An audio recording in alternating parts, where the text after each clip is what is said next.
Vous écoutez le podcast de la formation, le podcast fait par et pour les actrices et acteurs de la formation.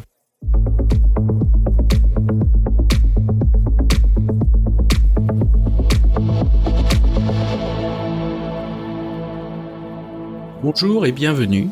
Je suis ravi de vous recevoir sur le podcast de la formation, dédié aux formatrices qui souhaitent profiter de retours d'expériences terrain qui fonctionnent et de stratégies détaillées étape par étape.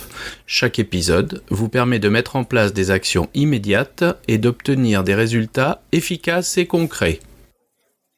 Bonjour et bienvenue sur le podcast de la formation.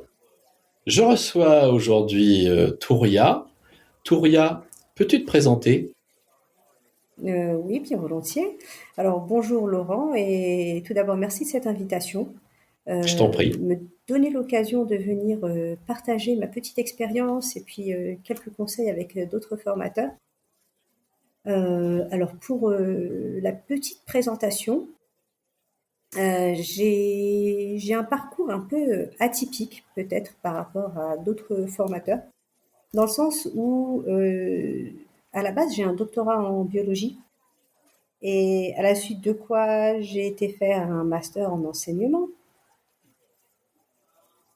à la Haute École pédagogique de Lausanne. Et puis, donc finalement, dans l'enseignement, il m'a manqué des choses. J'ai eu besoin de trouver un peu plus de sens à ce que je faisais. Oui. Dans la mesure où, pour moi, en fait, la transmission ne se limite pas à la transmission des savoirs ou des savoir-faire, mais pour moi, on est carrément dans le savoir-être pour savoir devenir. Donc, j'ai D'accord. ressenti le besoin de transmettre des compétences intemporelles, des compétences qui seraient transférables à tout domaine d'activité. Donc, D'accord. faut savoir que j'ai des jeunes qui étudient dans le secondaire et donc qui se destinent à des domaines d'activité très variés. Et bon, ils n'ont pas tous les mêmes intérêts, mais il y a certaines compétences qui pourraient leur servir partout, dans la vie personnelle, dans la vie professionnelle, dans la vie estudiantine. Et donc voilà, c'est à partir de là que j'ai décidé de fonder ActiveUp. D'accord.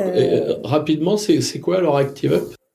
Alors ActiveUp, c'est un centre de formation qui a pour slogan « Agir pour réussir ». Donc la mission que je me suis fixée, c'est d'aider un maximum de jeunes. Donc je me suis pour le moment, j'ai ciblé le public jeune entre 15 et 21 ans. Donc pour les aider à passer à l'action, pour les aider à accéder à un bien-être, à s'épanouir, puisqu'in fine, c'est un peu le but de chacun. Ah oui. Et concrètement, tu t'y prends comment ? Qu'est-ce que tu fais ? Alors je me sers d'une approche basée sur les neurosciences pour pouvoir leur transmettre en fait différentes compétences qui n'ont jamais acquis à l'école, qu'on leur a jamais proposé d'étudier à l'école et qui pourtant sont fondamentales pour leur épanouissement, pour leur bien-être. Donc la confiance en soi, savoir gérer son temps, savoir optimiser. Bon, à l'école, on apprend beaucoup de choses, mais finalement, on n'apprend pas vraiment à optimiser les apprentissages. Avec les nouvelles connaissances en neurosciences, on peut vraiment les aider sur ce plan-là. Et voilà, optimiser leur productivité, apprendre à prendre la parole en public, s'exprimer, exprimer leurs idées, partager leurs connaissances, partager leurs envies, leurs passions. Concrètement, tu fais ça comment ? C'est un atelier, c'est des échanges, c'est en groupe, c'est individuel. Explique-nous un petit peu comment tu t'y prends, un exemple type là de ce que tu fais en nous le décrivant. Alors moi, j'adore travailler avec les jeunes. Je fais pas de coaching individuel. J'adore travailler en groupe parce D'accord. que la dynamique de groupe, c'est formidable. Ils s'entraident entre eux. On va essayer de favoriser les interactions. Donc moi, je fais plutôt des ateliers avec les jeunes. Donc on va dire un peu des ateliers formation. Euh, donc je veux surtout pas qu'ils prennent ça comme un enseignement. On est en dehors du cadre de l'école. Ils ont l'habitude d'être posés dans le cadre de l'école et ingurgiter les savoirs qu'on leur transmet.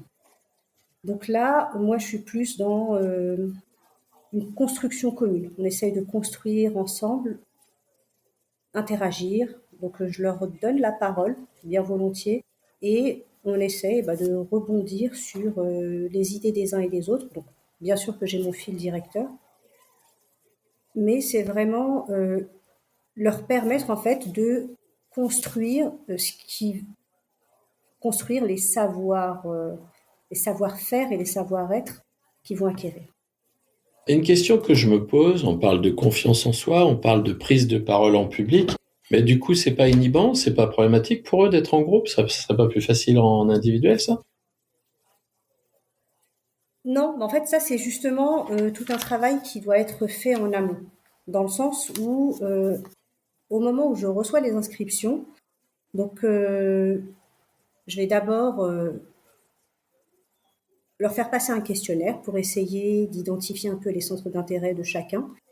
Et j'allais dire, tu vas faire en sorte de créer un climat de confiance entre eux, un climat de bienveillance. On va essayer de trouver des points en commun, essayer de trouver comment les connecter entre eux. Donc c'est clair en fait qu'il faut, j'allais dire, dans le cadre de la formation, une connexion du formateur au public, mais également en fait une connexion intergroupe, une cohésion de groupe un peu comme dans les équipes de travail pour pouvoir créer une cohésion, pardon, créer une cohésion de groupe et les faire interagir entre eux. Et ça se passe assez naturellement, t'as des, comment dire, des éléments déclencheurs de ça qui accompagnent cette collaboration, cette coélaboration? Bon, on va partir un peu de centre, j'allais dire, de centre d'intérêt commun. Donc ça, c'est vraiment un gros travail du formateur en amont, avant la formation, pour pouvoir préparer des choses qui vont leur permettre d'interagir, qui vont leur permettre de partager. Donc, j'allais dire typiquement, par exemple, reprendre des... ils sont assez dans les challenges, un peu dans la compétition entre eux. Donc, il y a des outils qui s'y prêtent très bien actuellement. Je ne sais pas si tu connais les Kahoot, par exemple. Ouais, oui, Kahoot, oui, je où on va connais. pouvoir faire passer des QCM interactifs, où on va créer une petite compétition entre eux. Donc, celui qui va emporter la compétition va pouvoir faire sa célébration, être acclamé par tous les autres. Donc, très vite, en fait, on a j'allais dire, une ambiance un peu bon enfant qui va se créer au sein du groupe et ça va pas mal les désinhiber. Donc, dans un premier temps, il y a peut-être quelques appréhensions, mais progressivement, au cours de l'atelier, ça se désigne. Quand Et on parle d'enseignement, pardon, je t'en oui, prie. j'allais dire pour ça, au début aussi, il faut leur laisser le temps de s'exprimer, le temps de se présenter. Ça leur permet aussi de voir qu'ils ont des points en commun les uns les autres, qu'ils ont les mêmes attentes, donc ils ne sont pas vraiment différents les uns des autres. Et finalement, en fait, dans une cohésion de groupe, pour que les gens puissent interagir et puis puissent se retrouver, il faut qu'ils se trouvent des points communs.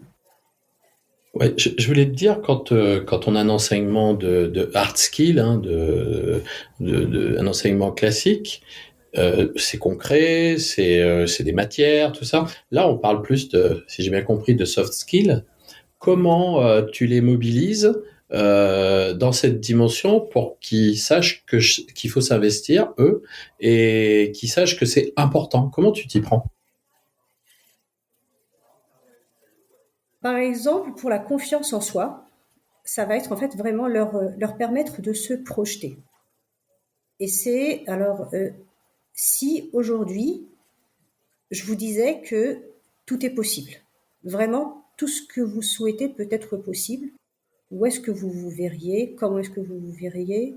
euh, Comment vous vous projetez? Si je vous dis que demain, alors avec ce que tu décideras de faire, tout sera possible, il n'y aura pas d'obstacle et tu y arriveras à 100%.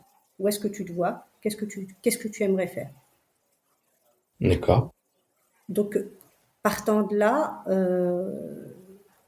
déjà, on retire un mur qui se sont construits et puis, ok, donc tout est possible, je peux tout faire, oui. Donc là, ils vont se lâcher. Ils vont se lâcher et puis ça ça donne des réponses qu'on n'attend pas toujours, Ouais. qui dépassent en fait, qui dépassent vraiment ce qui pourrait espérer dans l'état actuel des choses, avec l'état d'esprit avec D'après lequel on toi, part. Ouria, est-ce que c'est plutôt des freins internes qu'ils ont, ou alors est-ce qu'ils sont confrontés à des freins structurels, hein, qui dépendent pas d'eux? Bah, j'allais dire c'est un peu un mélange des deux, dans le sens où en fait on a tous nos freins, on a tous nos croyances, mais qui vont être favorisées par l'environnement dans lequel on évolue, l'environnement dans lequel on grandit. Donc, bien souvent, les jeunes d'aujourd'hui, euh, on les a beaucoup confrontés euh, à un milieu compétitif où ils devaient être meilleurs que les autres, où ils devaient se dépasser, où quand ils n'étaient pas au niveau, bah, ils n'étaient pas bons, pas à la hauteur. Et donc, avec cet état d'esprit, si on n'est pas au top, on va très vite perdre confiance en soi. Donc, Ah oui. dans ce sens-là, tu vas avoir autant le cadre scolaire qui va y contribuer, le cadre familial aussi, euh, parce que bon, on a beau, par les parents directement, on a beau aimer nos enfants, on a beau vouloir le meilleur pour eux, bah, parfois on s'y prend pas très bien et on Ouais. attend beaucoup, donc on pense que avec un discours très exigeant, on va les pousser à s'améliorer, à se dépasser, et malheureusement, c'est pas toujours le cas. Parce que bien souvent, Oui. on va plus leur donner un sentiment de bah, je les ai déçus, je vais les décevoir si je suis pas la meilleure. Ils attendent de mieux, ils attendent mieux de moi. Ils vont pas être contents, ils vont plus m'aimer et en fait, on a très vite un mal-être qui s'installe chez les jeunes. Et quand tu mets en place un atelier comme ça de confiance en soi, comment t'évalues, euh, entre guillemets, l'amélioration de cette confiance en eux? Comment tu t'y prends pour voir, pour mesurer, entre guillemets, que tu aies une évaluation un petit peu de ça, de l'effet que ça produit sur eux? Comment tu vois ça? Bah, on le voit à travers l'évolution de leur discours, l'évolution de leur façon d'être. J'allais dire autant dans la posture que dans leur façon de parler. C'est vraiment un état général et ils sont dans les discours qui tiennent beaucoup moins négatifs. On retrouve beaucoup plus d'optimisme et en fait il y a l'estime de soi qui va aussi refaire surface et ça transparaît dans leur discours, ça transparaît dans leur façon d'être et leur façon de parler. Donc moi j'ai la chance d'avoir suivi des groupes euh, sur plusieurs mois. Donc c'était des ateliers assez réguliers et j'ai pu voir Oui. l'évolution au fil des mois. Et enfin voilà, c'était une rencontre qu'ils attendaient avec impatience. Ils étaient contents qu'on se retrouve. C'était dans un cadre très informel et j'ai pu apprécier cette évolution. Est-ce que eux t'ont fait part et ont verbalisé cette évolution? Oui, beaucoup m'en ont parlé et j'ai même eu des retours des parents. des parents qui disent qu'ils sentent leur enfant qui est différent, qui va plus prendre la parole, et euh, eux-mêmes s'encouragent, des fois s'obligent à prendre la parole, à imposer. Alors, imposer est un peu mal choisi, mais partager leurs idées, partager Ouais. leurs points de vue, alors qu'auparavant, ils pouvaient être beaucoup plus effacés. D'accord, donc c'est bien ce que tu nous disais, c'est dans ta vie, à l'école, dans ton futur boulot, on est vraiment dans quelque chose de transversal. C'était en fait, c'est vraiment l'idée. Et pour ça, dans le cadre de la formation, dans le cadre de l'accompagnement, notamment des jeunes, en fait, tout repose sur l'intention de départ. L'intention qu'on va poser au départ quand on démarre ces formations, cet accompagnement. Tu peux nous en parler un peu de ça, Oui, développer cette intention, cette dimension d'intention justement? alors enfin, dans l'intention que je distinguerais bien des objectifs. Donc, dans les objectifs d'une formation, bon, bah, les objectifs, par exemple, ça va être rester sur la confiance en soi, donc les aider à améliorer leur confiance en soi, ou bien alors les aider à apprendre à se fixer des objectifs et à les atteindre. Donc ça va être plus l'objectif de la formation. Mais moi, dans la mission que je me suis fixée, moi en formation, je me sens investie de la mission de les aider à se libérer de leur chaîne. D'accord. Donc c'est vraiment, en fait, j'allais dire, un accompagnement pour une transformation. Euh, Enfin, moi, j'allais dire, la formation, des fois pour rire, je dis pas que je suis formatrice, mais que je suis transformatrice. Mais Ouais, bah oui. alors en même temps, quand je dis transformatrice, c'est un peu prétentieux parce que donc c'est pas nous qui allons les transformer, mais c'est plus dans le sens d'initier une transformation, initier, Oui, voilà, t'accompagnes la c'est ça, transformation, quoi. initier une mise en action. Donc nous, en formation, on est plus là donc, pour les accompagner dans le sens où on va les inspirer, essayer de les inspirer et de leur souffler l'idée que c'est possible, que tu as une marge d'évolution, que tu peux changer. Et bah, pour ça, il va falloir faire quelques efforts, il va falloir, j'allais dire, mettre en place certaines actions, certaines habitudes, certains automatismes. Et après, bah, c'est à toi de jouer.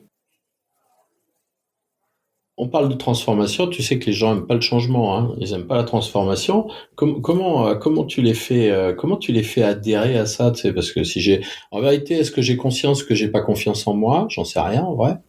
Euh, Peut-être je prends pas la parole parce que c'est pas quelque chose qui me fait kiffer, c'est pas une question de confiance. Comment tu fais, toi, pour qu'ils soient, justement, pour qu'ils conscientisent ça? Bah, faut leur faire miroiter le bénéfice qu'ils vont pouvoir en tirer derrière. Donc, j'allais dire, c'est un D'accord. peu, l'expression est mal choisie, mais c'est un peu la carotte qu'on va leur faire miroiter. Donc, ils vont voir quel D'accord. bénéfice ils vont pouvoir tirer d'une mise en action, quel bénéfice ils vont pouvoir tirer du changement. Et quelles seraient, par exemple, des idées de bénéfices que tu peux leur montrer, leur suggérer? Alors, typiquement sur la prise de parole, par exemple, c'est un grand pan de la formation, en fait, de l'accompagnement que j'ai auprès de ces jeunes. Donc, pour la prise de parole, on peut très facilement leur faire identifier les différentes situations dans lesquelles ils vont être amenés à prendre la parole, dans lesquelles ils vont être amenés à convaincre, à partager leurs idées. Donc, après, des idées, ils en ont tous. Et puis parfois, bon, bah, ils s'empêchent de partager leurs idées parce qu'ils trouvent que c'est une mauvaise idée. Mais en réalité, non. Des mauvaises idées, il n'y en a pas. Il n'y a pas de mauvaises idées, il y a juste des idées qui seront mal présentées.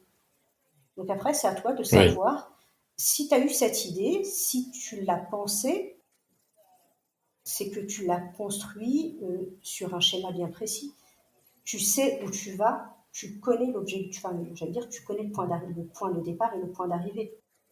Donc peut-être que tu l'as juste mal formulé, mal présenté. Tu n'as pas su présenter les avantages, tu n'as pas su argumenter. Donc c'est ça qu'on va apprendre à faire en formation, apprendre à construire un discours, apprendre à amener les gens vers là où on veut les conduire. Là, j'ai entendu euh, prendre confiance. Mhm. J'ai aussi entendu estime de soi. Et là, on arrive sur la prise de parole. C'est des conditions sine qua non à la prise de parole. Tu les donnes vraiment dans le bon sens là. Faut bien passer par ces étapes avant d'être capable d'être un bon orateur. Euh, on sera d'autant plus performant en ayant confiance en soi, en ayant une bonne estime de soi. Euh, on peut apprendre à prendre la parole sans forcément avoir confiance en soi. Donc, préparer un discours, on va suivre les méthodes, mais est-ce qu'on va vraiment croire en tout ce qu'on dit? Est-ce qu'on va vraiment le dire avec les tripes, avec le cœur? Pour D'accord. Tu peux nous moi, parler un peu ouais, de la prise de parole? Ça m'intéresse, moi, la prise de parole, parce que c'est vraiment un élément. Moi, j'ai besoin. Moi, je fais verbaliser les gens que j'accompagne. Je leur fais dire les choses. Donc très souvent. Alors, c'est très facile quand ils les disent. C'est beaucoup plus compliqué quand ils les disent pas. Donc, tu peux nous parler un peu de cette prise de parole qui soit. Alors, elle peut être demandée, elle peut être spontanée. Tu peux nous en parler un petit peu de comment tu vas travailler autour de ça, toi? oui, écoute, pour les faire travailler autour de la prise de parole, donc déjà, faut, comme je t'ai dit, en fait, instaurer un climat de confiance au sein du groupe. En plus de la confiance en soi, comme je travaille en groupe, et quand on est amené à prendre la parole, ça va forcément être au sein d'un groupe. Donc, autant les mettre en situation dès le départ.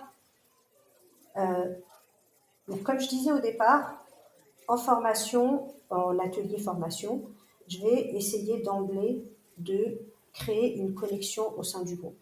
Donc, déjà, essayer d'éliminer toutes, hormis les peurs internes qu'ils vont avoir, les blocages internes qu'ils vont avoir.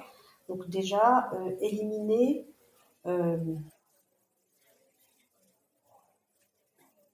la peur de l'inconnu par rapport aux gens qui sont autour d'eux, dans le sens où ils vont se présenter les uns aux autres, ils vont partager, donc partager leurs points communs, partager leurs ambitions. Et j'allais dire, bien souvent, les jeunes se retrouvent assez dans leurs engagements, dans leurs ambitions. D'accord. Et donc, la prise de parole, euh, elle va beaucoup engager les émotions. Et c'est pour ça que, j'ai parlé d'emblée des intentions, parce que en fonction des intentions que je vais me poser, en fonction des intentions euh, du cadre que je vais poser au sein du groupe, ça va un peu dicter les émotions qui vont transparaître. Ces émotions, ils vont servir d'une part à favoriser la connexion au sein du groupe, entre les individus. Ça va permettre de faciliter la mémorisation et ça va aussi euh, dicter toutes les règles de conduite qu'on doit respecter au cours d'une prise de parole. C'est-à-dire que les émotions, ça va un peu dicter le regard, ça va dicter la voix, donc l'intonation de la voix. Euh, Quand je parle de la voix, c'est tout un monde, tout un monde en prise de parole, c'est tout un domaine. Donc, quand je parle de la voix, on va parler donc l'ensemble des règles qui régissent la voix, qui régissent le rythme de la voix. C'est ce qu'on va appeler la prosodie. Donc, dans la prosodie, on a tout ce qui est intonation, on a le rythme, le débit, le niveau sonore, un peu la musicalité qu'on va donner à sa voix. Ça va beaucoup dépendre des émotions qu'on va y mettre. Et donc ça, c'est tout ce qui est... Donc la voix, c'est tout ce qui est le paraverbal. Je fais un peu les choses dans le désordre, là, D'accord. parce que dans une prise de parole... Ouais, mais c'est intéressant de parler de cette dimension de voix. Moi, j'ai toujours cet exemple du président Macron. Tu l'entends, il parle toujours comme ça. Et puis, quand il était en campagne, il hurle. Ouais, votez pour moi, c'est vous qui allez m'élire et tout. Tu sais, tu dis, putain, mais il est transcendé, le mec, c'est plus lui, là. Il a changé sa voix, tu sais. Et c'était fou, ce truc-là. En fait, entre le discours qu'il va mettre et puis quand il était en campagne, bah, son intention n'est pas la même. Donc quand tu changes l'intention, tu changes ta manière de faire et tu changes ta façon d'appréhender la prise de parole. Et pour leur, entre guillemets, pour qu'ils prennent la parole, tu t'y prends comment? Tu fais faire des sketchs? Tu fais faire quoi? Non, ils sont libres. Bon, j'allais dire que le meilleur moyen de prendre la parole, c'est de partager quelque chose qui nous passionne. Déjà, ils ont la liberté donc de choisir leur sujet. Et quand on parle de quelque chose qui nous passionne, bah, ça va nous prendre aux tripes et puis on va un peu s'extraire de la peur de décevoir, la peur du regard de l'autre parce qu'on est sur un domaine qu'on maîtrise. Un domaine qu'on maîtrise, donc on se dit que bah, on a des choses à apporter aux autres. Et puis finalement, bon, après, c'est aussi au formateur de valoriser ce qui va se dire, de valoriser le sujet. Donc quand on dit aux jeunes, ah bah oui, c'est pas mal parce que moi j'y connais rien à tout ça. Donc oui, j'aimerais bien en savoir plus, tu vas m'en apprendre des choses.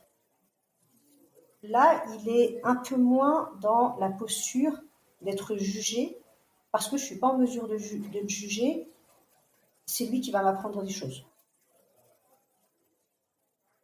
Ça va un peu, ça va contribuer en tout cas à le désinhiber.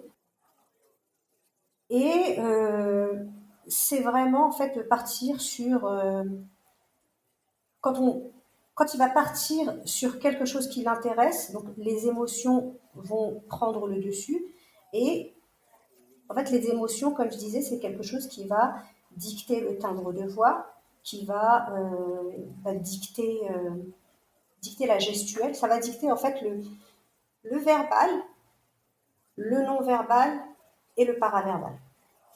Dans la prise de parole, les émotions ont vraiment une place centrale. Ah oui, nous on a vraiment le focus sur le verbal et le non-verbal, mais la dimension paraverbale, c'est pas quelque chose dont on parle régulièrement, hein. En fait, le paraverbal, ben, notamment en formation aussi, donc pour les formateurs, c'est quelque chose d'important. Le paraverbal, donc si tu veux, quand tu es en formation, tu vas forcément être amené à créer des ruptures dans ta prise de parole. Ce que j'entends par créer des ruptures, ça va être créer des ruptures de débit, créer des ruptures de volume, créer des ruptures d'émotion. Ça veut dire, en fait, changer l'intensité de tout ça. On va essayer, éviter, en fait, d'être dans la monotonie. Donc, faut créer, en fait, les montagnes russes. C'est-à-dire que tu vas créer des variations, tu vas faire varier ta voix, tu vas faire varier l'intensité de ta voix, tu vas faire varier le débit de parole, et c'est ce qui va te permettre, notamment en formation, bah, d'insister sur les points importants. Quand j'arrive à un point important, Oui. bah, j'ai besoin de marquer une variation pour qu'ils comprennent que là, en fait, ça permet d'attirer leur attention et jouer avec les silences, ces silences qui font tellement peur, ces silences que tout le monde craint et qu'on va plus facilement, très vite remplacer par des parce que justement, on a peur du silence, on a peur de fermer la bouche et puis ce blanc qui pèse tellement. Je reprendrai Ouais, c'est ce silence amnésique qui crée un vide et on a horreur du vide. ce silence assourdissant qui va nous, Ah en fait, oui. qui va encore plus nous paralyser. Et pourtant, les silences, c'est capital dans une prise de parole. Parce que les silences, ils vont te permettre, justement, en fait, de créer ces ruptures aussi.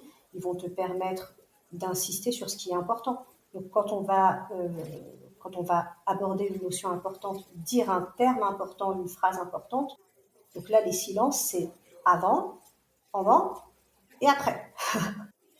Donc là, on Ah a oui. vraiment les formés qui sont suspendus à nos lèvres. Ça crée un suspense, ça crée un rythme et ça attire leur attention.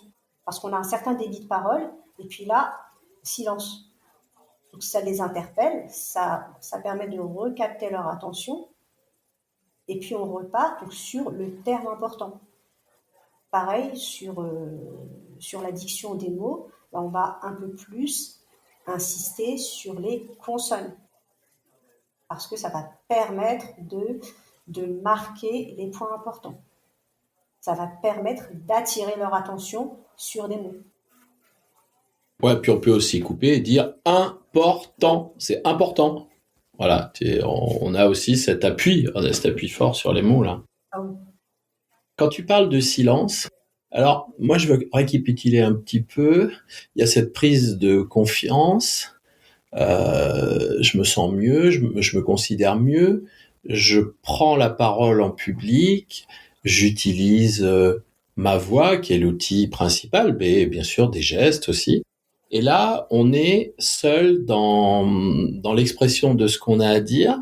Est-ce que cet enseignement va leur permettre, d'interagir avec les gens sans être dans un monologue, tu vois? Est-ce que vous abordez le sujet de la discussion, l'échange, comme un entretien, des choses comme ça? Tu abordes ces sujets-là?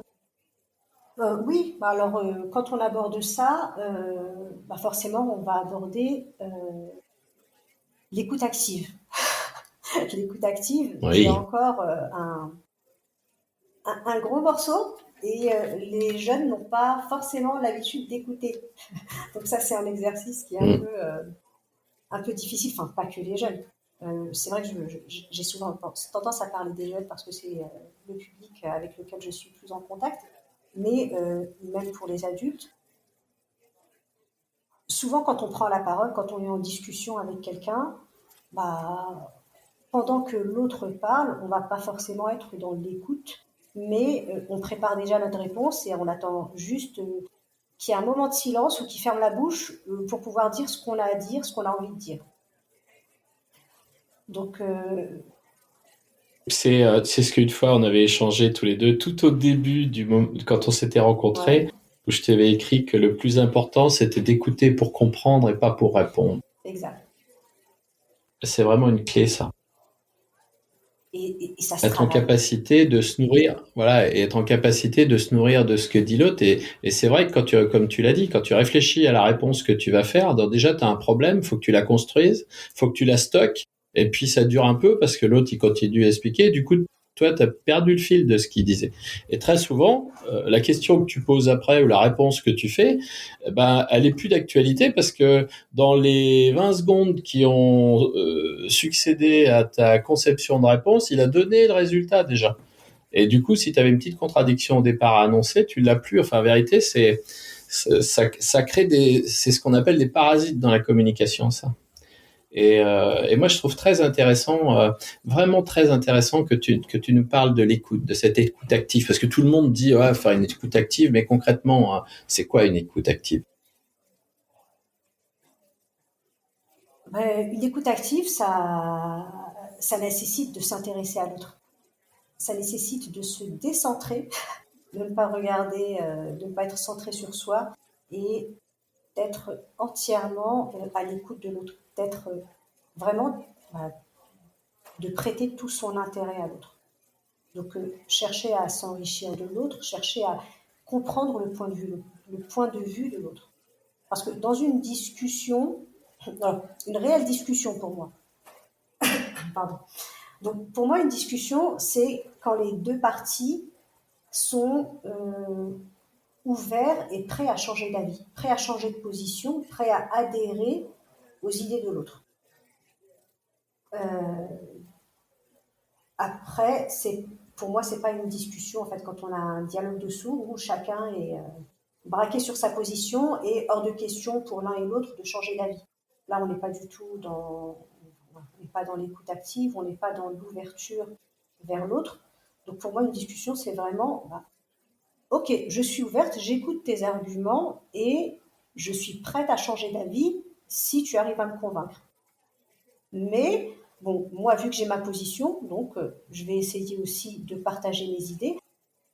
Mais alors, pas forcément pour imposer mes idées, mais pour exposer mon point de vue et le discuter avec l'autre. Dans le sens où j'ai pas la science infuse, j'ai pas la vérité absolue. Donc voilà moi la façon dont je pense, voilà moi l'idée comme je la vois. Mais après, je suis ouverte à l'autre, ouverte à ce qu'il va me dire pour éventuellement me remettre en question.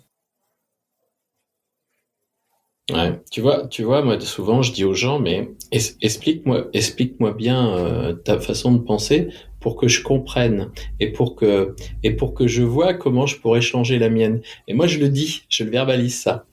Et du coup, la personne en face de toi elle va bien s'appliquer à t'expliquer les choses parce en vérité, elle a une secrète intention de te faire adhérer à ses idées. Et toi, toi, tu as la possibilité, bien sûr, d'adhérer à ses idées, mais en lui donnant cette espèce d'injonction au démarrage, on se rend compte que ce qu'il va nous donner, c'est beaucoup plus, d'abord, quelque chose qui va être plus doux, plus souple à partager. Il va pas venir dire ouais, il faut que j'enfonce le clou, la fogie. Non, au contraire, je vais lui expliquer comme il faut. Et moi, j'adore ces situations-là parce que du coup, c'est là que tu apprends. Et puis après, comme tu le disais, j'ai besoin de connaître ton point de vue, de le confronter au mien et de voir c'est quoi le meilleur des deux, quoi. Qu'est-ce que je garde, hein. C'est ça qui est important. Après, l'idée, c'est j'allais dire, de s'améliorer et d'évoluer. Donc, je ne prétends pas tout connaître et détenir la vérité. Et bon, Mm. quand on discute, je suis prête à considérer tes positions, considérer tes idées pour, j'allais dire, éventuellement réajuster ma conception, ma façon de voir les choses. Et quand tu vas, alors, ils ont confiance en eux, ils maîtrisent leur prise de parole, ils sont à l'échange, comment dire, à l'écoute. Est-ce qu'ils sont capables, à leur tour, de construire une intention avec tout ça?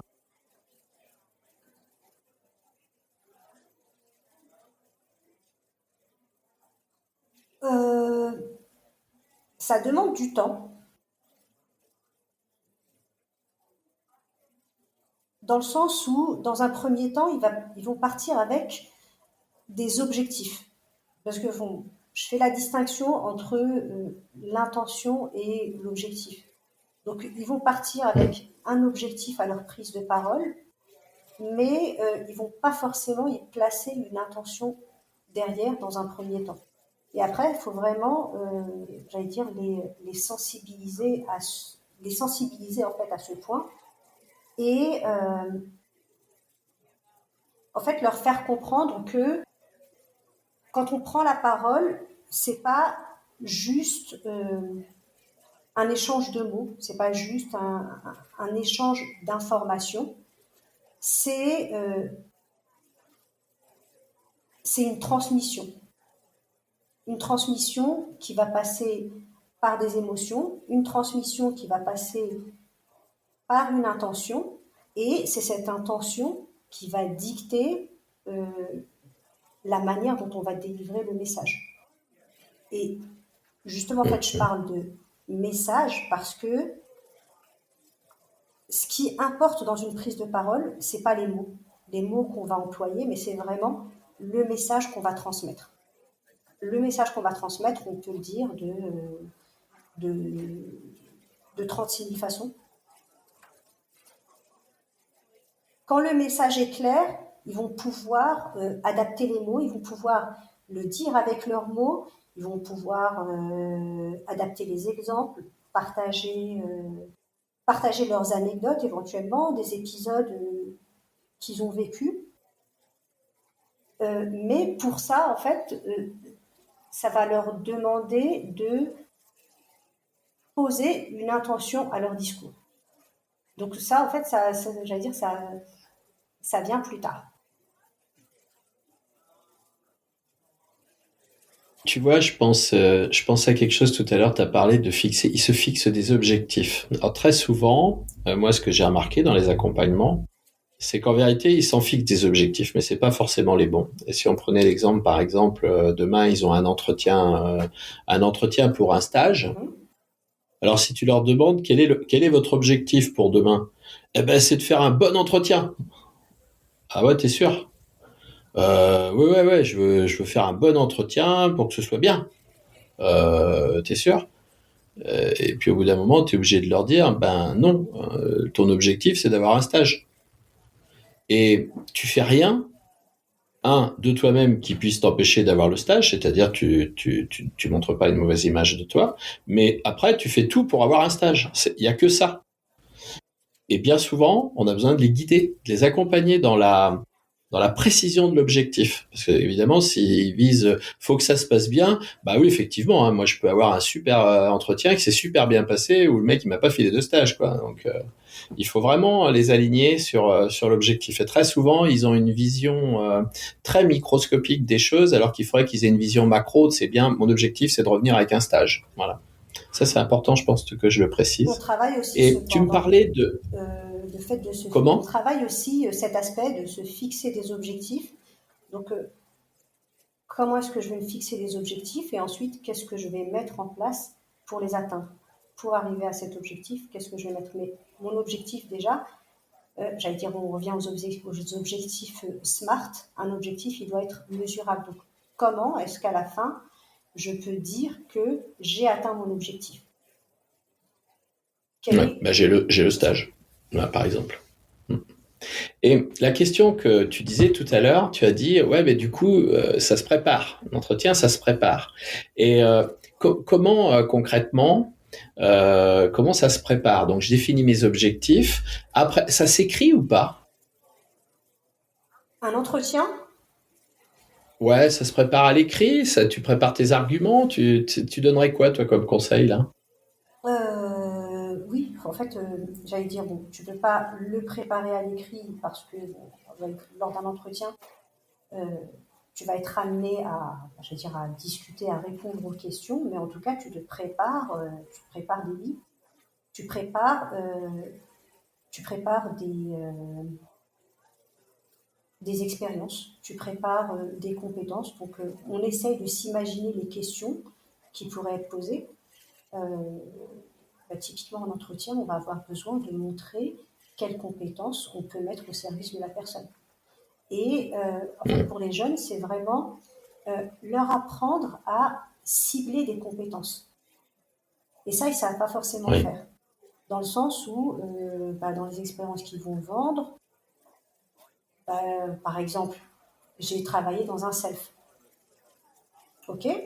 Mais et à la limite, ils vont pas le valoriser. C'est juste, bon, j'ai travaillé dans un self pour me faire de l'argent.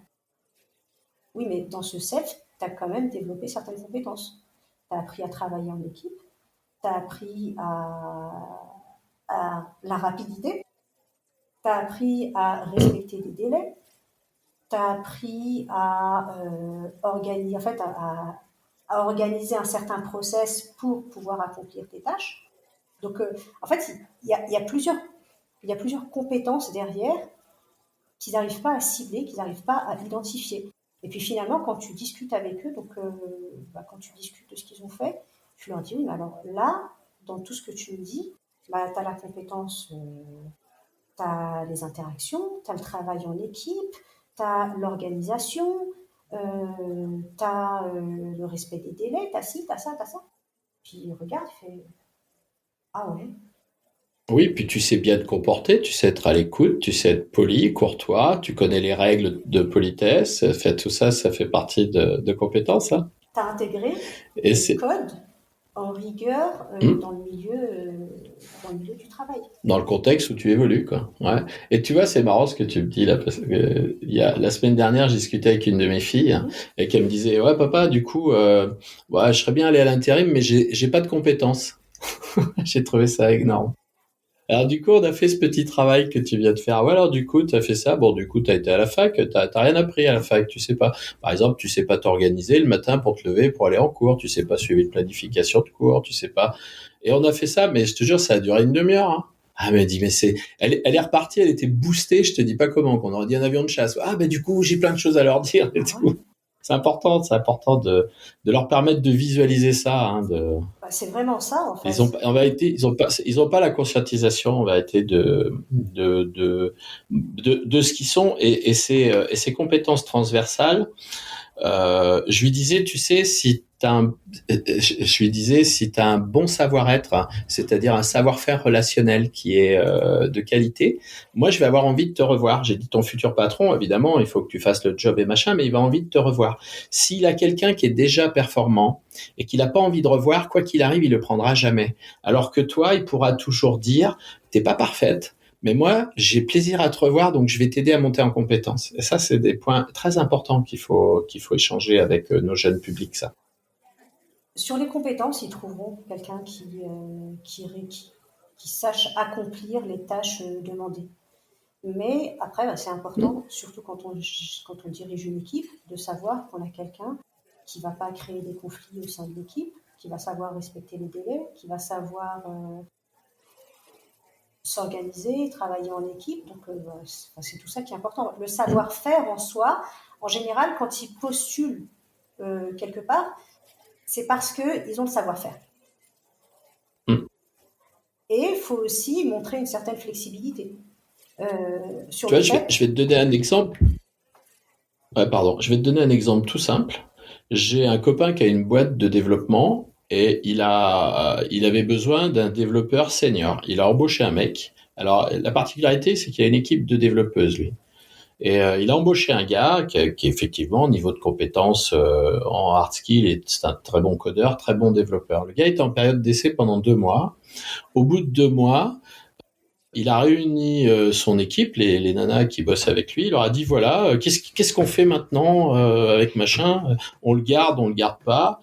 Bah écoute, les filles ont dit qu'elles voulaient pas le garder parce qu'elle dit bah figure-toi que nous, quand quelqu'un va chercher un café, on demande toujours aux autres si tu veux que je te ramène quelque chose, un jus d'orange, un café. Bah lui, en 2 mois, il est allé comme nous à la machine à café. Il a jamais demandé à personne s'il voulait café. Et elles ont dit, il en a rien à faire de nous. Et du coup, tu vois, elles ont émis un avis négatif. Le patron l'a pas gardé. Hein. Il a repris parce qu'il dit, moi, je veux pas que vous soyez mal à l'aise. Je veux que ça se passe bien, que vous soyez contente de venir là. Et tu vois, en vérité, ce gars-là, ben, personne n'avait envie de le revoir. C'est fou quand même. Hein. Comme quoi, tu vois, commencer dans ta vision des choses à insister sur ses soft skills, sur cette prise de confiance en soi, son estime de soi, sa prise de parole, sa qualité d'écoute, c'est facilement 40, enfin même pas, c'est 60% de ta réussite, voire 70. Donc du coup, c'est hyper important de passer par là. Et moi, je suis content qu'ils puissent être accompagnés dans cette dimension-là, qu'ils puissent exprimer ce qu'ils ressentent et tout ça, parce que tu as parlé de sentiments. Sentiment, c'est dire ce que je ressens, c'est le dire avec conviction dans l'envie que j'ai de porter ce projet, etc., etc. C'est ça qui en vérité va supporter tout ce qu'ils sont. Et c'est très important que tu abordes ce sujet-là. Et j'ai beaucoup aimé échanger avec toi sur ce sujet. Si tu avais un conseil, un tips ou plusieurs d'ailleurs à nous donner pour conclure, qu'est-ce que tu nous donnerais?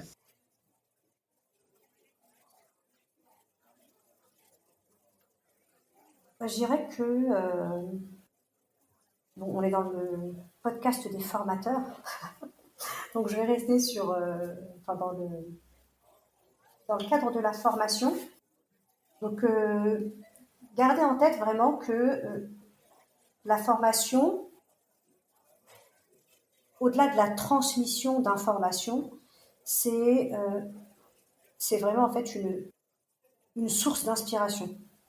On est là pour accompagner notre public, les former, les accompagner à se mettre en action. On est là pour les inspirer et participer, ou tout du moins initier une transformation. Donc pour ça, après, bon, je reviens toujours sur l'intention, c'est important, pour moi c'est important. Donc faut que l'intention soit claire et donc voilà, quand on prend la parole en formation, c'est vraiment pour accomplir une mission.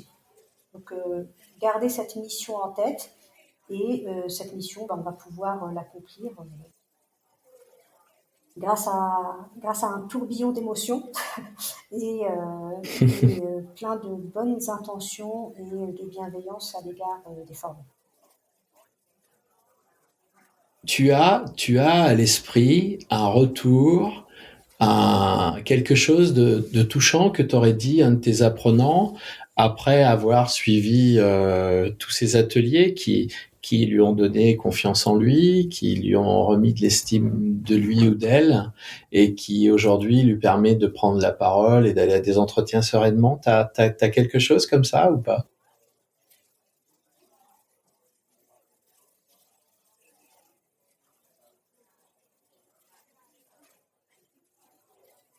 Bah, je reviendrai sur l'expérience d'une jeune fille qui m'a beaucoup touchée. Parce qu'en fait, elle m'a fait de la peine. Parce qu'elle m'a vraiment fait ressentir le fait que, en fait, jusqu'à présent, elle avait le sentiment que personne n'avait encore cru en elle. Donc, on lui a jamais témoigné de la confiance, on lui a jamais témoigné de l'admiration, on lui a jamais dit que tu en es capable, tu peux le faire, tu es quelqu'un de formidable. Et elle m'a dit qu'en fait, ça l'avait beaucoup aidé, ça avait beaucoup joué sur son évolution, bah, le fait de lui montrer que j'avais confiance en elle et que je croyais en elle. Et là, elle a, euh, elle a fait beaucoup d'efforts pour ne pas me décevoir. Parce que,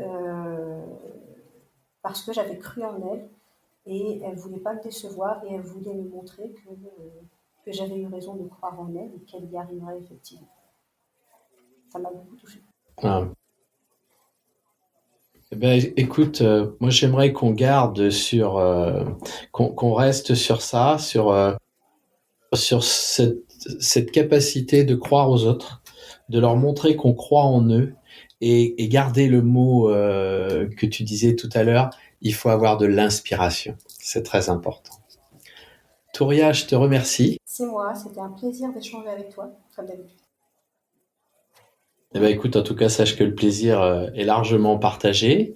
Eh bien, écoutez, chers lecteurs, j'espère que vous aurez pris autant de plaisir que nous à l'écouter que nous à le tourner, à l'enregistrer. Et je vous donne rendez-vous pour de nouvelles aventures dans le podcast de la formation. À très bientôt.